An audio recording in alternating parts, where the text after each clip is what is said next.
नमस्कार। घड़ी में रात के 9 बज चुके हैं और वक्त हो गया है आपके पसंदीदा बुलेटिन प्राइम टाइम एट 9 का, जहां मिलती है आपको प्रदेश की हर ताजा खबर।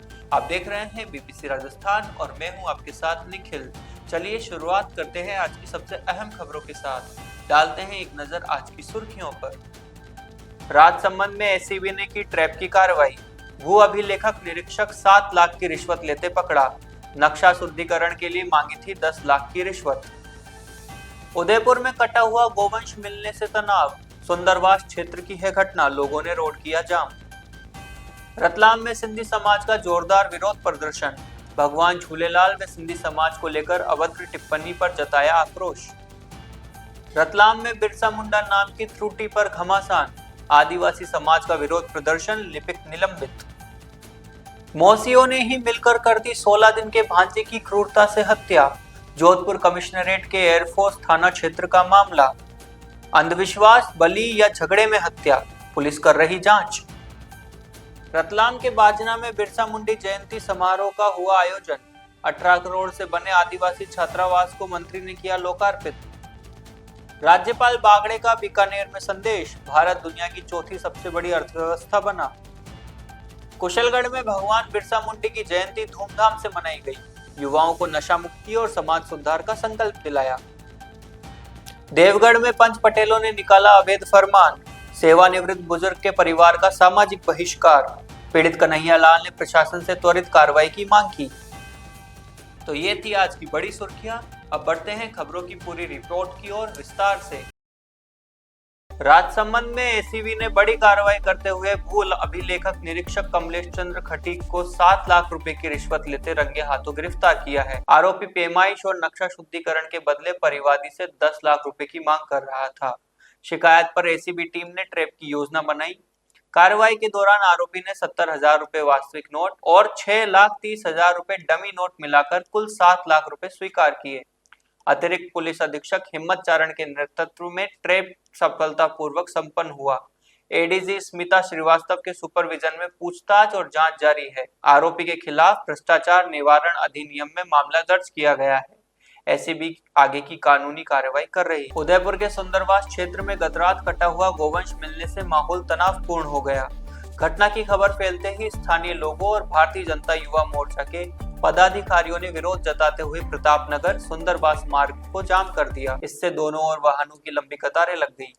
सूचना पर प्रतापनगर थाना पुलिस मौके पर पहुंची और लोगों को समझाने का प्रयास किया। स्थिति को नियंत्रित करने के लिए 4 थानों का जाब्ता बुलाया गया। फॉरेंसिक टीम ने मौके से सैंपल लिए। पुलिस ने कड़ी कार्रवाई का आश्वासन देने के बाद प्रदर्शनकारियों को शांत कराया और रोड खुलवाया। मामले की गंभीरता को देखते हुए पुलिस मौके पर तैनात है और घटना के संबंध में प्रकरण दर्ज कर जांच शुरू कर दी गई है।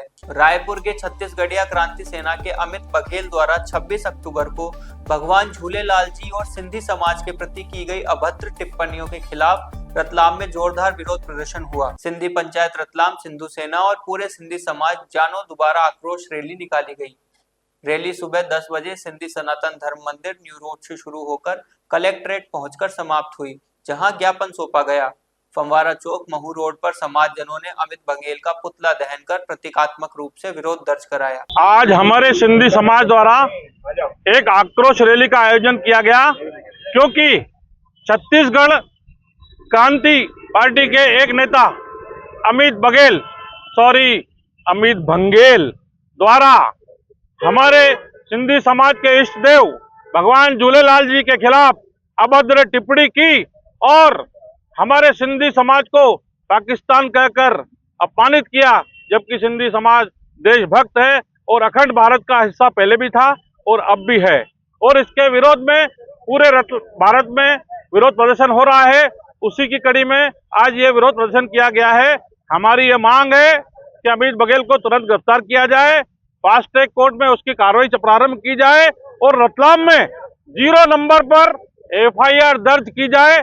यही हमारी मुख्य मांग है। रतलाम कलेक्टर कार्यालय के अनुसूचित जनजाति विभाग द्वारा जारी एक पत्र में बिरसा मुंडा के नाम की गलती ने बड़ा विवाद खड़ा कर दिया है।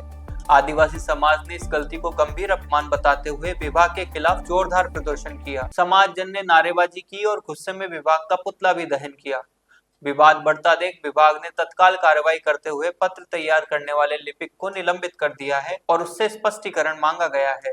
अधिकारियों का कहना है कि यह टाइपिंग त्रुटि थी, लेकिन समाज इस गलती को लेकर नाराज है, जिससे मामला लगातार गर्माता नजर आ रहा है। इधर आज होने वाले बिरसा मुंडा जयंती के कार्यक्रमों को लेकर भी प्रशासन सतर्क हो गया है। आशंका जताई जा रही है कि इस विवाद का असर हो सकता है। जिला प्रशासन ने शांति बनाए रखने के लिए अतिरिक्त व्यवस्था करने के निर्देश दिए हैं और पूरे हालात पर कड़ी नजर रखी जा रही है। फिलहाल विवाद शांत होने के आसार नजर नहीं आ रहे हैं और आदिवासी समाज द्वारा आगे भी विरोध जारी रखने की संभावना जताई जा रही है। कल जिला स्तरीय जो धरती आबा भगवान बिरसा मुंडा के 150वीं जन्म जयंती के अवसर पर जिला स्तरीय प्रोग्राम है, वो EMRS बाजना के उद्घाटन के साथ ही क्लब किया गया है प्रशासन के द्वारा। ये EMRS बाजना नई बिल्डिंग है जिसका वर्चुअल लोकार्पण माननीय प्रधानमंत्री जी द्वारा किया जाएगा और साथ ही अपना ये 150वीं जन्म जयंती प्रोग्राम का जिला स्तरीय प्रोग्राम भी वहीं होगा। एक लेटर पत्र जारी हुआ, कुछ त्रुटि हुई थी, उसके लिए क्या कुछ एक्शन लिया है? एक्शन एक्चुअली वो 9 तारीख की शाम को वो लेटर डला था। टाइपिंग के प्रिंटर में थोड़ा सा मिस्टेक था उसमें, तो उसको लेकिन जैसे ही संज्ञान में आया 7:08 पे वो लेटर डला था, 7:50 के आसपास दूसरा डल गया था, पहला डिलीट हो गया था। वो मेरे ही ग्रुप पे डला था, पर गॉड नोस कहाँ से वो लीक हुआ। लेकिन हाँ, हमने अभी अपने लिपिक को सस्पेंड किया है और AD जिनके सिग्नेचर थे, क्योंकि मैं अवकाश पर थी उस दिन, तो उनको नोटिस दिया है। हमारी राजस्थान में एक कहावत मशहूर है कि मरे माँ और जिए मौसी, यानी मौसी का स्थान माँ से भी बड़ा माना गया है। लेकिन जोधपुर कमिश्नरेट के एयरफोर्स थाना क्षेत्र में एक ऐसा मामला सामने आया है जिसमें माँ से भी ज्यादा महत्व रखने वाली मौसियों ने मिलकर हैवानियत की हदें पार कर दी और अपने मासूम 15 दिन के भांजे की क्रूरता से हत्या कर दी। बताया जा रहा है कि अंधविश्वास में फंसकर इस हत्या की घटना को अंजाम दिया गया है। अंधविश्वास, बलि या फिर हत्या, पूरी खबर देखकर आप ही तय कीजिएगा कि आखिर जोधपुर में एक मासूम को उसकी 4 मौसियों ने क्यों मार डाला, जबकि कहा यह जाता है कि माँ मर जाए तो मासी माँ के बराबर ही है। जोधपुर में एक दिल दहलाने वाला वीडियो सामने आया है। महज 16 दिन के मासूम की पांव से कुचलकर मारने के आरोप लगे हैं। सूचना के बाद एयरपोर्ट थाना पुलिस मौके पर पहुंची है और मामले की जांच कर रही है। घटना जोधपुर के 5 बत्ती इलाके में स्थित नेहरू कॉलोनी की है, जहां एक दिल दहलाने वाला वीडियो सामने आया है। एक महिला एक मासूम को लेकर बैठी है और फिर कुछ उच्चारण कर रही है। उसके पास भी कुछ महिलाएं बैठी है और वह भी कुछ बोल रही है।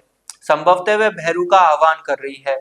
वीडियो में ऐसा लग रहा है मानो ये कुछ तांत्रिक क्रियाएं कर रही है। 16 दिन के मृतक मासूम के पिता ने कहा कि उसकी सालियों का विवाह नहीं हो रहा था और इसी के चलते उन्होंने उसके मासूम बेटे को पांव से कुचलकर मार दिया। साथ ही वीडियो पर भी बोलते हुए उन्होंने कहा कि वह चाहते हैं कि उनके मासूम बेटे के हत्यारे को सख्त से सख्त सजा मिले। उन्हें संदेह भी है कि उन्होंने बलि के लिए उसके मासूम बेटे को मार दिया या फिर कानून से बचने के लिए वे इस तरह का वीडियो बनाकर बचने का प्रयास कर रही है। बहरहाल जोधपुर की एयरपोर्ट थाना पुलिस पूरे मामले में अनुसंधान कर रही है। पुलिस के अधिकारी इस मामले को लेकर चुप्पी साधे हैं, लेकिन परिजनों ने न्याय की मांग की है और कहा है कि दोषियों को सख्त से सख्त सजा मिलनी चाहिए।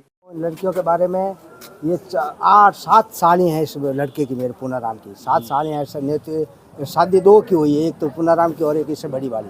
बाकी ये सारे ससुराल जाती नहीं है, और वो जो शादी की हुई है वो तो जाती नहीं है ससुराल में। मेरे गुजरावास में उसकी शादी की हुई, उसको हो गए 8-10 साल, जिस दिन से वो कभी तक ससुराल में नहीं गई। और उसके घर में भी वो आफत मचा रखी उस ससुराल में भी। और हमारे बच्चे को मारने का सारा किस्सा उस रामेश्वरी का, ससुर जी का और उसका ससुर जी इसका हीरालाल जी सारा मरवाने में सर उसका है। मास्टरमाइंड में ससुर जी का ससुर है। आपने वीडियो देखा? मैंने वीडियो देखा सर। बच्चे को, मेरे बिंदनी को, मेरे पोते को, एक बड़े वाले पोते को सर, सारे को उसने मारने की कोशिश की। मकान से पटक रही थी सर, तो मेरी बहू ने उसको पकड़ लिया, बड़े वाले को, और छोटे वाले को तो पहले से ही मार दिया सर। मेरे हाथ है सर, मोबाइल जब्त कर मेन वीडियो। मैं आपसे हाथ जोड़ के विनती करता हूँ, कड़ी से कड़ी इनको कानून से सजा देवे और जिंदगी से बाहर नहीं आनी चाहिए सर। जेल से। राजू राम, मैं उस पोते का दादा हूँ सर, राजू राम गुजरावास। तांत्रिक विधि इसलिए की गई है कि वे उसने मर्डर को अंजाम देने के लिए तांत्रिक विधि की, ताकि बचने के लिए बच सकें। इससे नहीं बच पाएगी। इन्होंने मर्डर किया है, इनको कानून बहुत ही बड़ी सजा दें और आगे के लिए कार्रवाई इनके पूरे परिवार पे की जाए। और पूरे परिवार को सज़ा मिलनी चाहिए। इनके परिवार में एक छोटे से बच्चे का मर्डर किया गया है और हम इतना जानवरपन कहाँ से, इतना जानवरपन इनके पास में कहाँ से आ गया। इस दुनिया में कहा जाता है कि अगर माँ नहीं होती तो मासी होती। ये ऐसी मासियाँ हैं जिन्होंने एक दूध पीते बच्चे को बेरहमी से ऊपर कत्ल कर 15 साल का मारा गया, 15 दिन का बच्चा, शरीर के टुकड़े कर दिए, टुकड़े कर दिए हैं और उसके बाद में चीर दिया उसको। और सरकार और कानून और मीडिया से बचने के वीडियो तांत्रिक बनाने की कोशिश की गई है। हम कानून से ये गुहार लगाते हैं, इनको कड़ी से कड़ी सजा मिले और हमको अपना न्याय मिले और मेरे बच्चे का मेरे को न्याय चाहिए किसी भी हालत में। आपका क्या नाम है? मेरा नाम मोहन रामधारी है और मैं पूनाराम जी का बड़ा भाई हूँ और बड़े अंकल का लड़का हूँ सर। मेरे से और सर बहुत ही खतरनाक घटना हुई सर मेरे इस बच्चे के साथ में। मेरा बच्चा था ससुराल में था हमारा, मेरी वाइफ लेके बैठी थी बच्चे को, तो मेरे बच्चे का सर बेरहमी से मर्डर हुआ है सर। मेरी 4 सालियाँ थी, मंजू और रामेश्वरी, गीता और ममता, 4 लड़कियाँ थी। इन्होंने मेरे बच्चे को बड़ी रहमी से मारा है, कूद कूद के उसके केस वगैरह निकाल दिए सर और उसके ऊपर कूद कूद कर उसको बेरहमी से मारा है। कितने क्या उम्र थी बच्चे की? बच्चे की उम्र सर सिर्फ 15 दिन का बच्चा था सर, सिर्फ 15 दिन का। 24 तारीख सर को एक वीडियो जो है उसके मामा ने बनाया, क्या है उस वीडियो में? उसका वीडियो, उसके ऊपर बच्चे के ऊपर जो चीज़ 4 सालियाँ थी मेरे बच्चे के ऊपर कूद कूद के बच्चे को मार रही है सर। बच्चे को चीर दिया है चारों तरफ से, बच्चे के दांत रखे नहीं, मुंह रखा नहीं, उसका पैर चीर दिया, उसके ऊपर कूद कूद के बच्चे को, मतलब बच्चा रखा ही नहीं, समझने के लायक नहीं रखा, कर करके उसको मारा। और इतना मतलब उसको, और मेरे वाइफ को पास में आने नहीं दिया, 4 लड़कियों ने 2-3 कमरे में बंद कर दी मेरे वाइफ को। और पता नहीं वो कैसी विद्या थी उनकी, वो तांत्रिक विधि, तो उसके माध्यम से बच्चे को मारने की कोशिश की उन्होंने। रतलाम जिले के आदिवासी बहुल क्षेत्र बाजना में आज बिरसा मुंडा जयंती के उपलक्ष्य में भव्य कार्यक्रम आयोजित हुआ। कार्यक्रम में कैबिनेट मंत्री चेतन कश्यप पहुंचे और 18 करोड़ रुपए की लागत से बने आदिवासी छात्रावास का लोकार्पण किया। साथ ही खेल व अन्य जन कल्याणकारी योजनाओं की राशि का वितरण भी किया गया। मंच पर आदिवासी संस्कृति की झलक देखने को मिली, जहां पारंपरिक नृत्य और वेशभूषा ने माहौल को उत्सवपूर्ण बना दिया। अपने संबोधन में मंत्री कश्यप ने कहा कि कांग्रेस सरकार के समय जनजातीय गौरव को मजबूत करने की दिशा में कोई ठोस काम नहीं हुआ, जबकि भाजपा और मुख्यमंत्री मोहन यादव के शासन में जनजाति समुदाय की जयंती और पारंपरिक त्योहारों को सम्मानपूर्वक मनाया जा रहा है। उन्होंने कहा कि दशहरा पर शस्त्र पूजन में जनप्रतिनिधियों की उपस्थिति इसलिए महत्वपूर्ण है क्योंकि राजनीति में प्रजा की रक्षा सर्वोपरि है। राज्यपाल हरिभाऊ बागड़े ने शनिवार को बीकानेर के गंगा शहर स्थित आदर्श विद्या मंदिर में भारतीय परिवहन मजदूर संघ के 26वें त्रिवार्षिक अखिल भारतीय अधिवेशन का उद्घाटन किया। इस अवसर पर उन्होंने कहा कि पिछले 12 वर्षों में भारत ने हर क्षेत्र में उल्लेखनीय उपलब्धियां हासिल की है। आर्थिक रूप से हम दुनिया की 11वीं अर्थव्यवस्था से उभरकर 4थे स्थान पर पहुंच गए हैं। इसमें हमारे श्रमिकों और मजदूरों का अहम योगदान है। बागड़े ने राजस्थान को वीरों और संतों की भूमि बताते हुए कहा कि यहाँ बप्पा रावल जैसे शूरवीर हुए जिन्होंने विदेशी आक्रांताओं का मुकाबला किया। यह प्रदेश गोभक्तों का है जिसकी सभ्यता और परंपराएं विश्व भर में प्रसिद्ध है। उन्होंने बीकानेर के भुजिया और रसगुल्ले की भी तारीफ की जो दुनिया में अपनी अलग पहचान रखते हैं। कार्यक्रम में देश भर से आए प्रतिनिधियों ने भाग लिया। बीकानेर में भारतीय मजदूर संघ का परिवहन मजदूर संघ है, उन्हीं का एक अधिवेशन यहाँ है और वो अधिवेशन में यहाँ मुझे बुलाया था और इसीलिए मैं अब ये अधिवेशन में आया था। भारतीय मजदूर संघ देश में सबसे ज्यादा सभासद उनका संगठन है और विदेशों में भी इनका काम भी चलता है। और भारतीय मजदूर संघ अपने सभी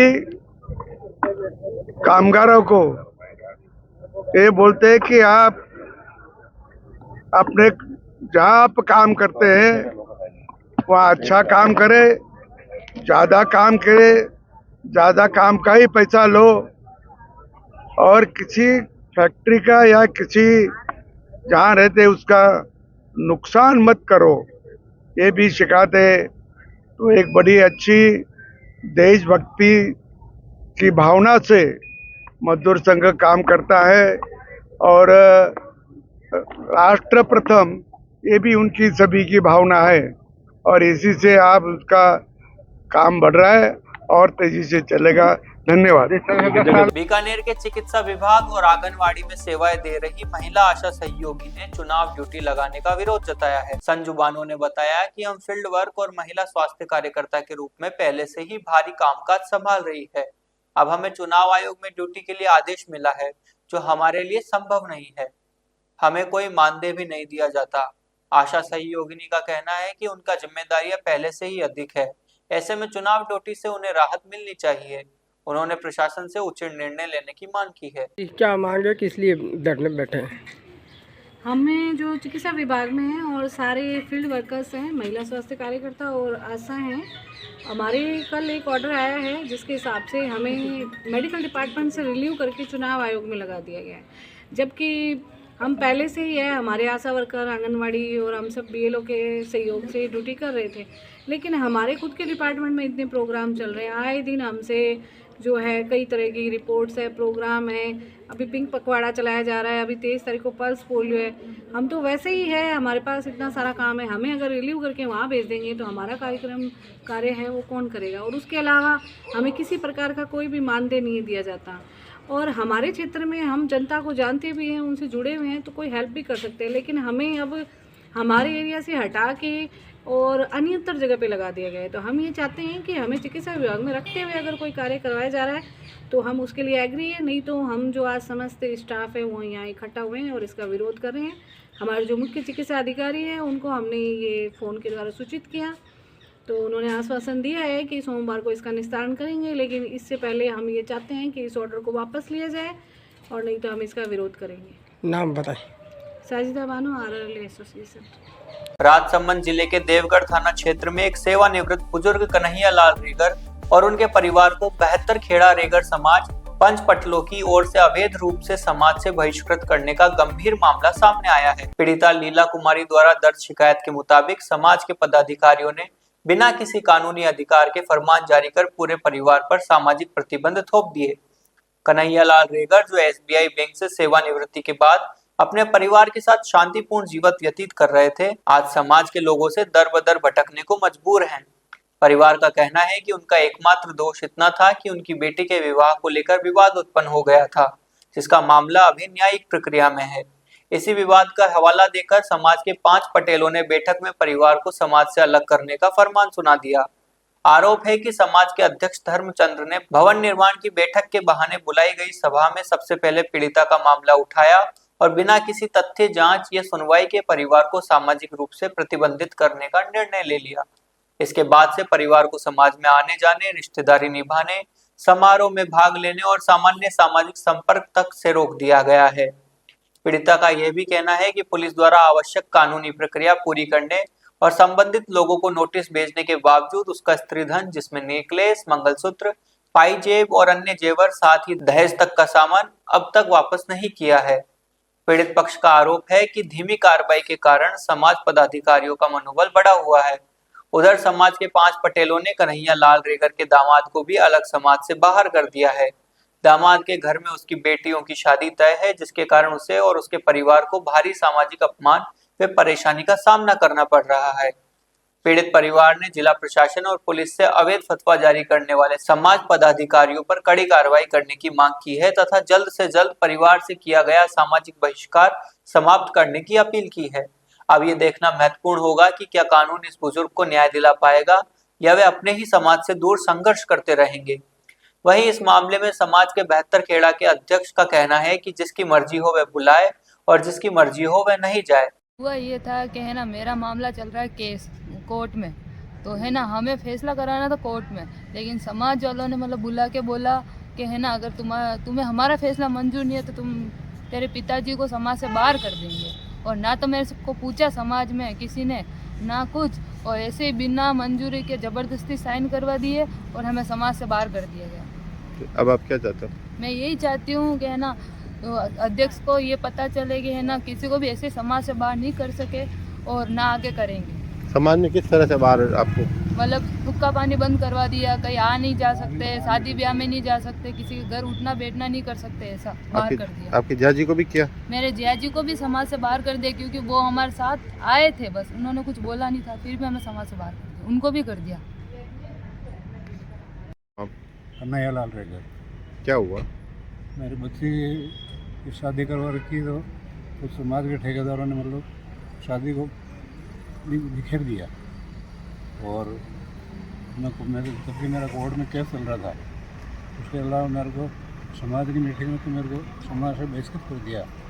मेरे साथ मेरा दामाद था सुरेश निवासी मदारिया, उनको भी मेरे साथ रख दिया। किसने बाहर निकाला? किसने बाहर निकाला? समाज में अपनी अध्यक्ष है हमारा। क्या नाम है? उत्तर खेड़ा का धर्मचंद। क्या बोल के निकाला? वो मुझे बुलाया वहाँ पे और नोटिस दिया, लेकिन मैं वहाँ जा नहीं सका, और मेरे बेटे का प्रकरण चल रहा है कोर्ट में, तो उन्होंने कहा भाई आप यहाँ आ जाओ, जैसे वो समेट लेंगे। तो मैं गया नहीं जाने के उपलक्ष्य में उन्होंने मेरे को समाज से बहिष्कृत कर दिया, और मेरा दामाद भी मेरे साथ था। तो अभी आपको समाज में कहीं नहीं बुला रहा है? नहीं। अध्यक्ष ने क्या बोला? अध्यक्ष ने बोला तुम्हारा बोतर खड़ा में आना जाना बंद है, हुक्का पानी बंद है। अच्छा, अध्यक्ष ने आपको बोला? ठीक है, अब आप क्या चाहते हैं? मैं यही चाहता हूँ, मेरी कोई गलती भी नहीं है, मेरे बेटे का कोई चल रहा है केस कोर्ट में, तो कोर्ट से निपटते रहेंगे। अब ये मेरे को बुला के जाति से बहिष्कृत करने वाले बच्चा कौन है? मैं बस यही निवेदन करना चाहता हूँ, मेरी समाज में वापस मेरा उठना बैठना लागू जारी रहे। तो ये थी आज की बड़ी खबरें। राज्य की हर छोटी बड़ी हलचल को जानने के लिए जुड़िए हमारे साथ हर रात 9 बजे BBC राजस्थान प्राइम टाइम @9 पर।